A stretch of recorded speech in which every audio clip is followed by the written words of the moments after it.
Everybody's familiar with these concepts, black line, blue line, and so we just wanted to kind of go over like our why. So when we talk about black line, blue line, one of the kind of earlier misconceptions when someone's beginning their journey is this notion that we're trying to correct the blue line, right? So we actually use this slide right before learning teams or when we're talking to managers just to really highlight that our learning opportunity is between the blue line and the hazard, right? We want to know where that work is actually happening and where that hazard might interface with our workforce, right? So where do we need the safeguards? We don't want to necessarily build the safeguards along the black line because what if we're not traveling down that road that day? Right, so that's why we use this. Again, you all can beg, borrow, and steal. This is for if it works for your org and you want to use it, great.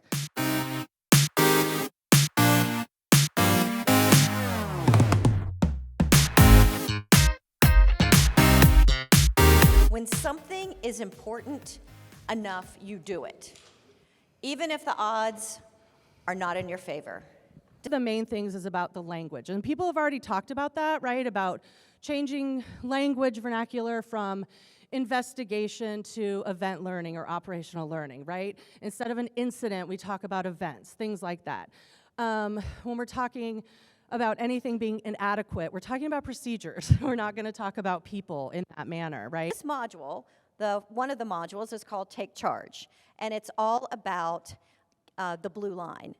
And this is a very simple, tool where employees are empowered to provide suggestions, corrections in the tool.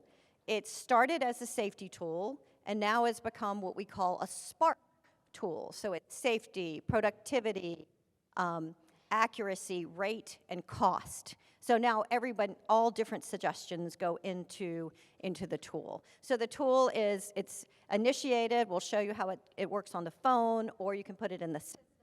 It goes to supervisors. And if somebody wants to anonymously submit something into Take Charge, they can. The supervisor, it'll go up to a supervisor in that chain that has at least 20 people. So it still keeps the anonymous.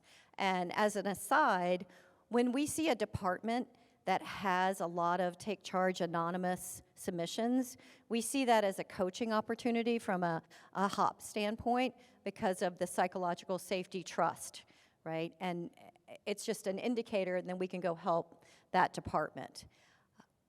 We also have recognition assigned. So when you get a Take Charge, it's tracked and it's acted upon. If it's not acted upon within 2 weeks, then it hits our dashboard, and we help people and assign collaborators. And we give shout outs for great ones.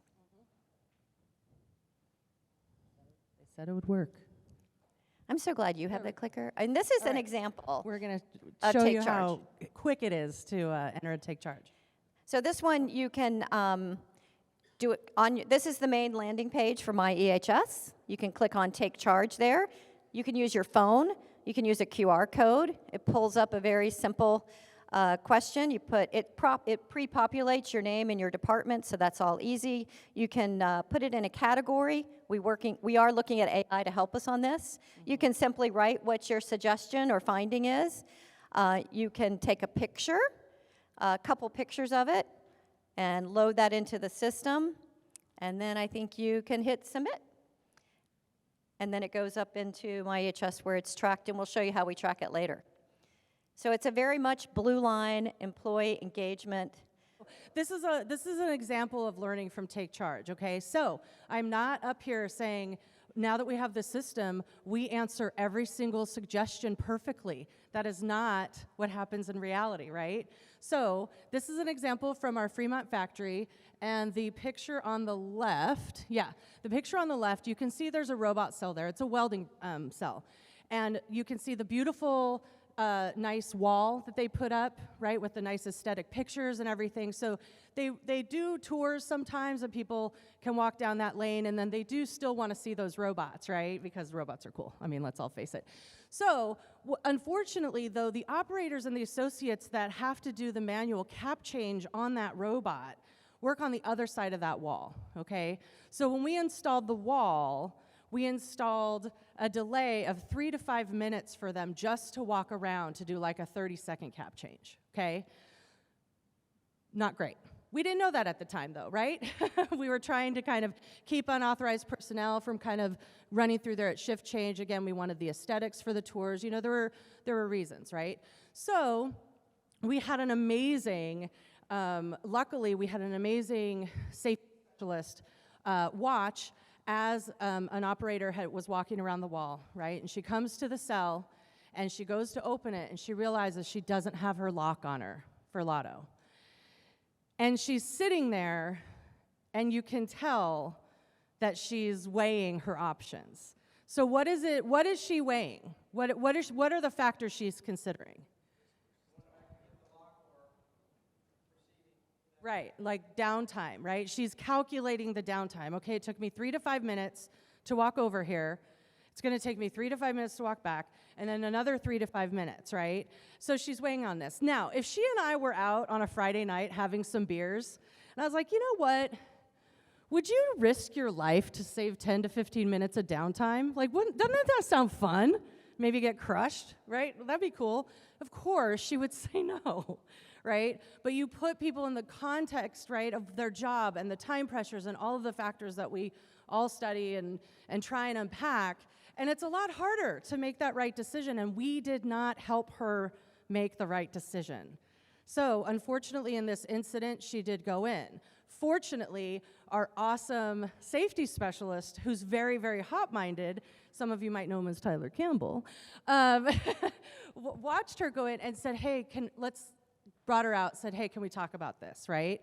Turns out, this group, for the last couple of weeks, had been entering take charges into the system saying, hey, we need a faster way to get through this wall, you know, making us walk around, because already it's actually causing a few minutes of downtime, right? So we found that there had been these take charges. We decided to talk to her instead of fire her, right? We decided to kind of drink our own Kool-Aid in this moment. And we learned that the team was asking for this. So what did we do? We put in a door. It's badge access, right? Only the authorized people can get through it. It's fine, right? And in fact, now it's even quicker to do the cap change because they don't have to go around the wall anymore. So now what was taking 3 to 5 minutes, because we were able to learn from putting her in a bad situation, we saw that there had been some recent take charges. Now these take charges had been answered, right? They'd been acknowledged, but they just hadn't been actioned to put the work order in for the door yet. So when we were able to see that this worker was tempted like that, we can't necessarily say she was the only one we put in that position, right? So anyways, this is just one example that not all take charges are slam dunks, not all take charges get remedied immediately, but we can tell when a workforce is actually like begging for something. And in this case, it was a learning all around, and we learned, hey, we need to prioritize these take charges. That's why this is so new, we didn't even get it in the presentation about the regenerative AI that we're starting. Our EHS professionals at this moment are back at the factory teaching take charge, how to identify safety, how to identify, now that it's grown into quality, cost, et cetera, right?